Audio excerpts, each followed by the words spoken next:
Bonjour à tous, bienvenue dans un nouvel épisode d'Aurélie au Pays des Merveilles. Pour être sincère avec vous, j'avais devant moi mon carnet où cette semaine j'ai écrit les idées des podcasts que j'avais envie d'enregistrer. Et je sentais en moi comme une incohérence.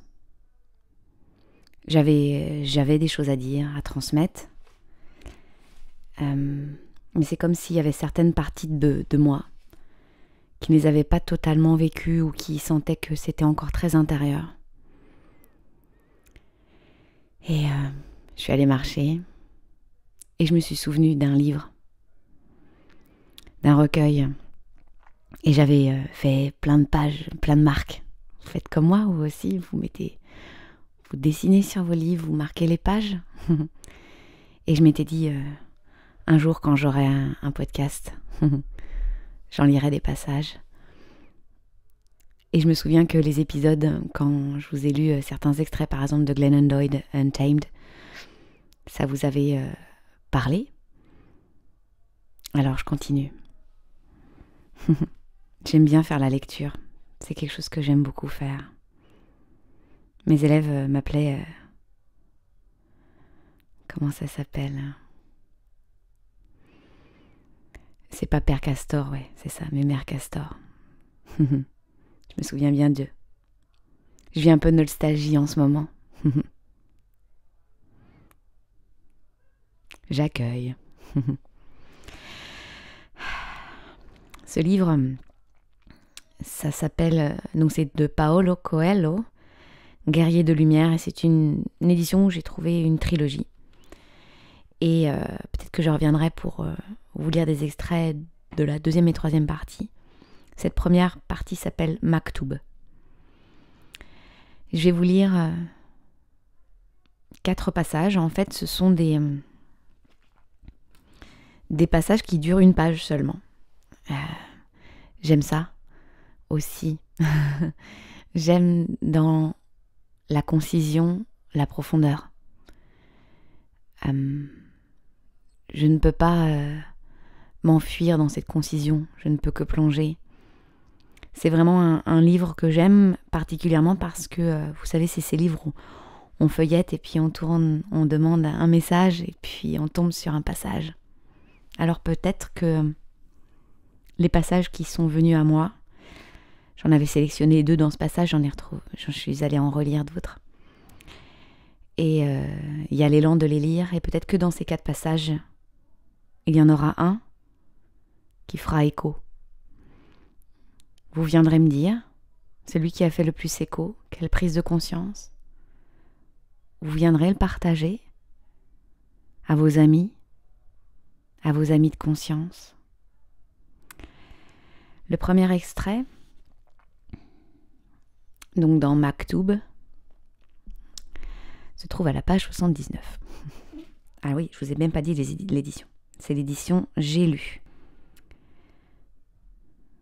Le maître dit : voyez comme certains mots ont été formés de manière que l'on comprenne clairement leur signification. Vous comprenez pourquoi ? J'adore. Prenons le mot préoccupation et scindons-le en 2. Pré et occupation. Il signifie s'occuper d'une chose avant qu'elle ne se produise. Oui, donc. Qui donc, dans tout cet univers, possède l'aptitude de s'occuper de quelque chose qui n'est pas encore arrivé ? Ne soyez jamais préoccupé. Soyez attentif à votre destin et à votre chemin. Apprenez tout ce que vous devez savoir pour bien manier l'épée de lumière qui vous a été confiée. Observez comment luttent vos amis, vos maîtres, vos ennemis. Entraînez-vous suffisamment, mais ne commettez pas la pire des erreurs qui serait de croire que vous savez quel coup votre adversaire va vous porter. Cette première page de Maktoub est pour moi une piste de réflexion de chaque jour. Observez comment dans votre vie vous tombez dans la préoccupation. Qu'est-ce que vous pouvez faire, être, respirer pour être dans l'être, dans le faire du présent et non dans la préoccupation? Et une question subsidiaire comme je les aime. Qu'est-ce qui se passe pour que vous vous rendiez à la préoccupation? Pourquoi vous êtes dans la préoccupation?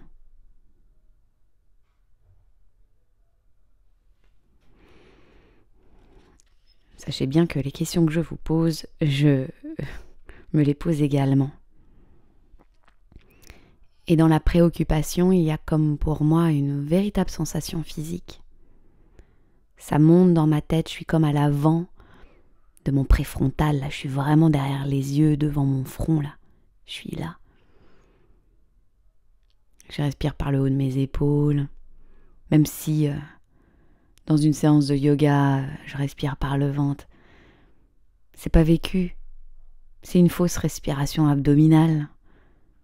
Mon système intérieur, je peux pas lui mentir à mon système intérieur.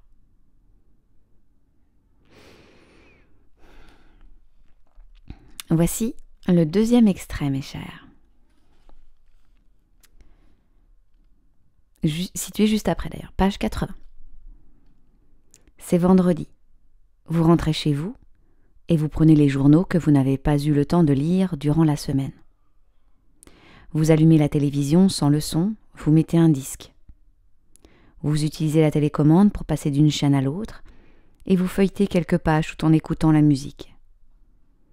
Les journaux ne contiennent rien de nouveau. Les programmes de télévision sont répétitifs et vous avez déjà écouté ce disque des dizaines de fois. Votre femme s'occupe des enfants, sacrifiant le meilleur de sa jeunesse sans vraiment comprendre pourquoi elle le fait.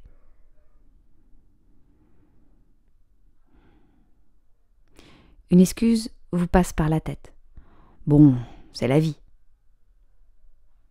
Non. La vie, ce n'est pas cela.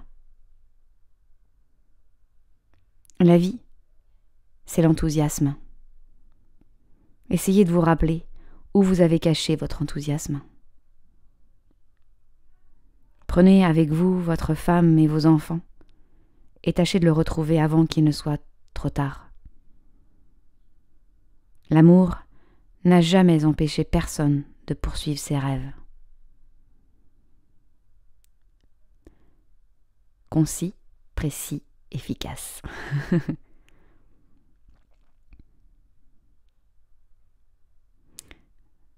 Dans tout ce premier paragraphe sur les journaux, la télé, tout ça, donc pour moi c'est quelque chose qui n'existe plus vraiment dans ma vie de tous les jours parce que ça avait une énorme incidence sur mon monde émotionnel, mental, et j'étais en totale distorsion avec ma vérité. Et j'observe aussi que ce sont des dispersions, des addictions pour ne pas écouter, pour ne pas voir, pour ne pas être. Ce n'est pas que j'en ai pas créé d'autres, hein. C'est peut-être le travail, d'aller lire un livre au lieu d'écouter mon dialogue intérieur. Vous voyez, c'est pas... Je suis pas un être parfait. Heureusement, dis donc. C'est d'observer quelles sont vos dispersions. Et ces détachements, cet enthousiasme. Détachement parce que c'est... Il y a le mot qui est venu, parce que c'est un épisode que j'ai envie de faire, parce que j'ai eu des prises de conscience, des prises de corps depuis quelques jours sur cette idée de détachement. Et c'est ces fameux épisodes que je voulais vous dire, mais voilà, il me reste des parts encore pas à tout découvrir, mais à décoder. Voilà. Donc, quand il parle d'enthousiasme, je ne peux m'empêcher de vous parler de l'étymologie grecque, enthusiasmos. Donc, pour ceux qui ont fait du grec avec moi, En, c'est un préfixe qui veut dire dans. Vers, c'est le in latin, et que les Anglais ont repris, puis que nous avons aussi en français. C'est une préposition qui indique le lieu où l'on est, le lieu où l'on va. Vous voyez, il y a du mouvement. Et enthousiasmos, c'est aller vers l'espace des dieux. Connais-toi toi-même et tu connaîtras les dieux et les hommes. Et l'enthousiasme, c'est un état qui, chimiquement, peut être assez repéré. Si vous cherchez les états modifiés de conscience, les états de conscience, les états vibratoires aussi, l'enthousiasme, c'est plutôt haut. Si on est dans une échelle de valeur, c'est vraiment être entre l'humain et le divin. Et c'est ce que disent les latins quand ils disent le médium. Le médium, c'est celui qui est situé entre les deux. Et l'enthousiasme, c'est pour moi un voyage.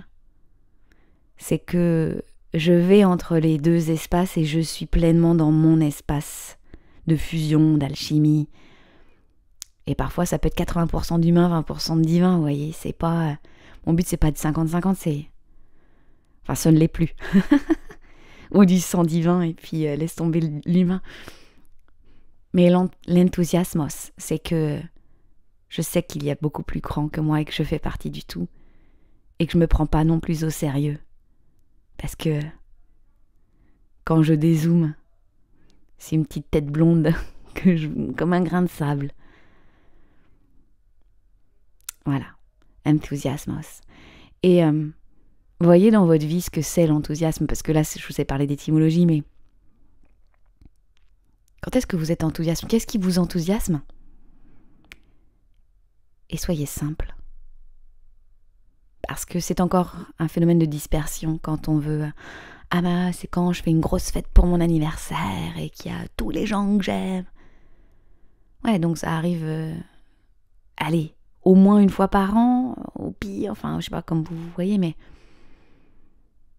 Vous mettez la barre trop haut. Auto-sabotage power. Dans la vie de tous les jours, qu'est-ce qui vous met en joie? Vous faites waouh, c'est beau, c'est simple, c'est kiffant. Enthousiasmos. C'était donc la page 80, mes chers. Je regarde. Excusez-moi, je regarde dans quelle ordre je veux faire. Oui. Mais je vais continuer dans l'ordre. Donc on est vraiment sur une trilogie, là, parce qu'on est dans la page 81, j'y avais même pas pensé. Et la prochaine, je suis curieuse, je vais déjà regarder quelle page c'est. 137. Bref.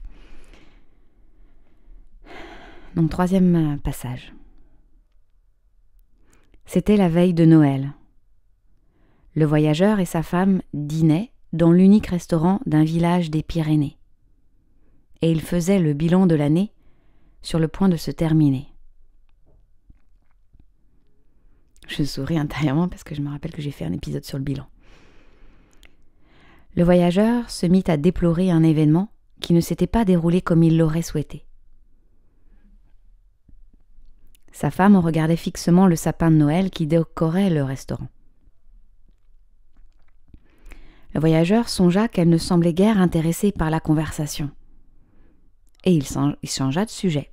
« Les décorations de cet arbre sont très jolies, remarqua-t-il. » Petit aparté. Vous avez déjà projeté ce genre d'idée. Ah, ce que je lui dis, ça l'intéresse pas, je vais essayer de trouver une discussion qui lui plaise. Fin de l'aparté. Donc je répète, les décorations de cet arbre sont très jolies, remarqua-t-il. C'est vrai, répondit-elle. Mais si tu observes bien, au milieu de ces dizaines d'ampoules, il y en a une de grillée. Il me semble que, au lieu de considérer les innombrables bénédictions qui ont illuminé l'année passée, tu fixes ton regard sur la seule ampoule qui n'a rien éclairé du tout. Clair, net, précis. Ce que j'aime dans les métaphores, les images, c'est que ça parle à une intelligence qui est aussi présente en nous. On comprend la logique, on comprend que, ah oui, je fixe mon attention sur quelque chose qui n'est pas bien dans ma vie, il faudrait que je regarde tout le reste. Bah parfois, moi, ce genre d'image, de faboule, là, me permet d'avoir des images dans mon corps, dans mon esprit, dans mon espace mental, voire émotionnel, énergétique. C'est ancré. Je trouve que dans la métaphore, il y a une énergie. C'est un symbole. C'est ça, une analogie. Et les paraboles, les analogies, les métaphores sont des symboles. Et peut-être que vous connaissez le sens de symbolon en grec. Le symbolon chez les Grecs anciens, c'est un objet. C'est un vase que la maman, particulièrement, ou en tout cas la famille, allait casser en deux, gardait une partie et allait donner l'autre partie à ce garçon qui allait partir à la guerre. Et on ne savait pas quand est-ce qu'il allait revenir, parce que les guerres, à l'époque, ça durait quand même un petit temps. Il n'y a qu'à regarder l'Odyssée, l'Iliade et l'Odyssée. Donc on a 10 ans d'un côté, 10 ans de l'autre. Donc un enfant, par exemple, de 15 ans, 16 ans qui partait à la guerre, déjà, on n'était pas sûr qu'il revienne, mais s'il revient, il a 25, 26 ans. On change, non? Donc pour se reconnaître, au sens profond du terme, l'enfant qui revenait, qui était devenu un garçon, rentrait chez lui et puis il montrait l'autre partie de son vase. Et il y avait reconnaissance, ça rentrait, ça s'imbriquait, symbolone. C'est ce que dit Platon aussi dans l'union sacrée des êtres, le féminin, le masculin qui s'unit en nous et qui se reconnaît en l'autre. Sum, le préfixe ici, ça veut dire avec, c'est le cum, le con, c'est le avec. Nous sommes des symbolones en puissance. Et donc, avec ce sapin de Noël, ces ampoules et lunes grillées, bien quand ça s'ancre dans mon champ de connaissances, je reconnais l'image et la conscience et la leçon. Je suis en symbolique, je suis en symbiose. Et ça prend pas 10 ans, ça passe pas par mon mental. Ça passe parce que je suis par l'essence. Donc on en a fait 3 déjà. Vous avez envie de la 4e? Ouais, allez. Je sais pas pour vous, mais dans ce genre de livre, à chaque fois que je passe une page, je ne peux m'empêcher de lire. Mais je suis en podcast quand même, c'est sérieux, Aurélie. Donc c'est le dernier extrait que j'avais envie de vous lire aujourd'hui. Page 137. Ouvrez vos manuels. Vous sentez la nostalgie là. Donc je vous rappelle que c'est écrit par Paulo Coelho et donc le premier groupe nominal qui va arriver, ça va être la légende personnelle. Donc ça fait référence Paulo Coelho avec l'alchimiste. Donc voilà. Dernier passage, on y va. Le maître dit: la légende personnelle n'est pas aussi simple qu'il y paraît. La vivre peut constituer une activité dangereuse. Lorsque nous voulons quelque chose, nous mettons en mouvement des énergies puissantes. Et nous ne pouvons plus nous cacher à nous-mêmes le véritable sens de notre vie. Lorsque nous désirons quelque chose, nous faisons un choix et nous en payons le prix. Poursuivre un rêve a un prix. Cela peut impliquer que nous abandonnions nos vieilles habitudes. Cela peut entraîner pour nous des difficultés, des déceptions.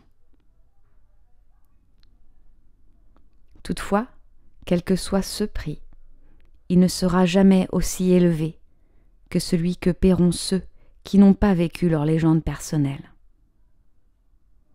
Un jour, ceux-là regarderont en arrière. Ils verront tout ce qu'ils ont fait.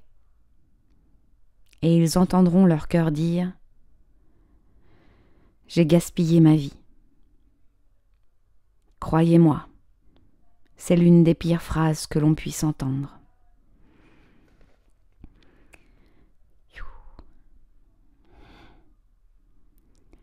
Je laisse le silence et mon corps intégrer encore de nouvelles couches de compréhension à la lecture, à la relecture de ce passage. Ce qu'il y a de fort intéressant avec ces récits, c'est que les auditeurs, les récepteurs que nous sommes, recevons ce qui est juste pour nous. Il n'y a pas de meilleure réception à la lecture d'un texte. Le tissu que forme un texte répond au tissu de notre conscience. Oui, en ce moment, j'enregistre donc au mois de janvier, et il y a ces temps de bilan et d'ouverture à 2023.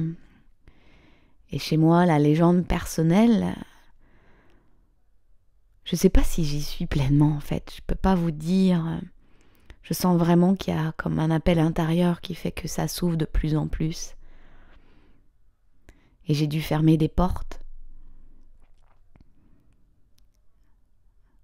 Et c'est la première année civile que je fais sans eux.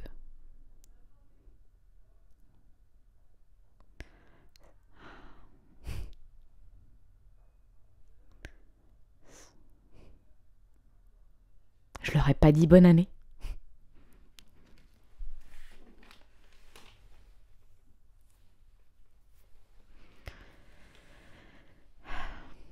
Alors je sais que certains écoutent.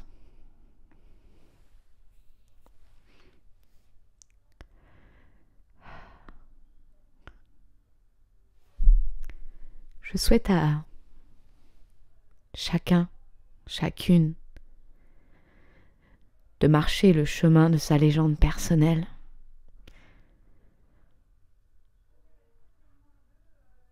Je vous vois, je me vois, et j'accueille le tout, et j'accueille le rien.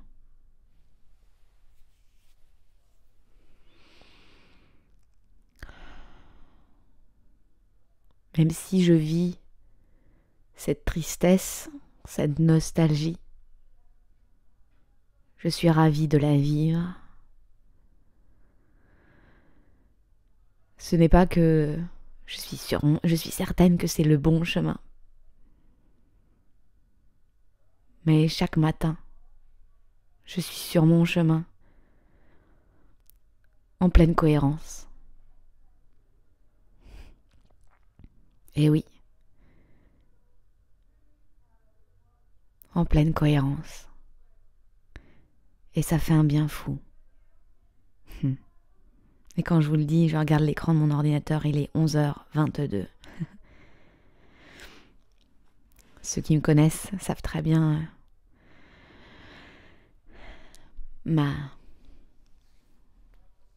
mon allégeance au chiffre 22. Et dites-moi quel extrait vous a le plus parlé, a résonné, quelle prise de conscience s'est faite en vous. Venez me dire les phrases qui ont résonné, partagez-les sur les réseaux, sur vos stories, en message privé si vous avez besoin. Partagez cet épisode avec 1, 2, 10, des centaines de personnes.